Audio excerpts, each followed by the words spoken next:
ಅಲ್ಲ ನೀನು ಕರೆದಾಗ ನಾನು ಬರುವುದು ಆದ್ರೆ ಬರುವಾಗ ನನಗೆ ಹೆದರಿಕೆ ಯಾಕೆ ಯಾಕೆ ಕರೆಯುವುದು ನೀನು ಬರುವುದು ನಾನು ಪೆಟ್ಟು ಬೀಳುವುದು ನನಗೆ ಅದಲ್ಲದೆ ಹೋಗಿ ನೆನಪು ಮಾಡಿ ಅಣ್ಣ ನಾ ಬರುವುದು ನಿನ್ನದು ನಾನು ಸಹಾಯ ಆದ್ರೆ ಕೊನೆಗೆ ಪೆಟ್ಟು ತಿನ್ನುವುದು ನಾನೇ ಪೆಟ್ಟು ತಿನ್ನುವ ಬಾಯಿ ಪಡ್ಡೆ ಎಷ್ಟು ಬಿದ್ದದ ನೆನಪು ಹೌದಾ ಆದ್ರೆ ನಿನ್ನ ಬಾಯಿ ನೀವು ಒರೆಸ್ಕೊಳ್ಳುವುದು ಅದಕ್ಕೆ ನನ್ನ ಬಾಯನ್ನು ಮುಟ್ಟುವುದು ಇನ್ನು ಹೊಟ್ಟೆ ಸರಿ ವಿನೋದಕ್ಕಾಗಿ ಹೇಳಿದ್ದು ಅಣ್ಣ ಕರೆದೇ ಅಲ್ಲ ಯಾಕಾಗಿ ಕರೆದಿದ್ದ ವಿಷಯ ಗೊತ್ತೇ ಆಗಿಲ್ವಾ ನಾನು ನಿನಗೆ ಇಷ್ಟೊಂದು ವಿಷಯ ಎಲ್ಲ ಗೊತ್ತಾಗಿರ್ತದೆ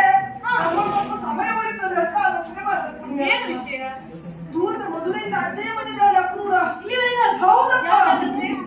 ನಮ್ಮ ಮಾವ ಕಂಸ ಬಿಲ್ಲ ಹಬ್ಬದ ನಮನದಿಂದಾಗಿ ನಮಗೆ ಕರೆಯಲೇ ಇದ್ದಾನಂತೆ ಅಜ್ಜನಿಗೆ ಧೈರ್ಯದ ಮಾತನ್ನು ಹೇಳಿದ್ದೇನೆ ಇದು ಬಿಲ್ಲ ಹಬ್ಬ ಅಲ್ಲ ಮಾವನನ್ನ ಕೊಳ್ಳುವ ಹಬ್ಬ ಅಂತ ಸರಿ ಆದ್ರೆ ಅಜ್ಜನಿಗೆ ಅರ್ಥ ಮಾಡಿಸಿದ್ರು ಸಾಕ ಸರಿ ಒಮ್ಮೆ ನಮ್ಮವರನ್ನು ನೋಡು ಯಾರಿಗೆ ಎಂತದೂ ಅರ್ಥ ಆಗ್ಲಿಲ್ಲ ಬಾಯ್ ಬಾಯ್ ಬಿಟ್ಕೊಂಡು ನೋಡ್ತಾ ಇದ್ದಾರೆ ಏನಾಗ್ತಾ ಇದೆ ಅಂತ ಗೊತ್ತಾಗ್ಲಿಲ್ಲ ಅವರಿಗೆಲ್ಲ ಅರ್ಥ ಆಗುವಾಗ ಹೇಳಬೇಕಲ್ವಾ ಇಷ್ಟೊತ್ತು ಅಜ್ಜನಿಗೆಲ್ಲ ನಾವು ಮಾತಾಡಿದ್ರೆ ಅವರಲ್ಲಿ ನೀ ಮಾತಾಡು ಅವರಿಗೆಲ್ಲ ವಿಷಯವನ್ನು ಹೇಳಬೇಕು No!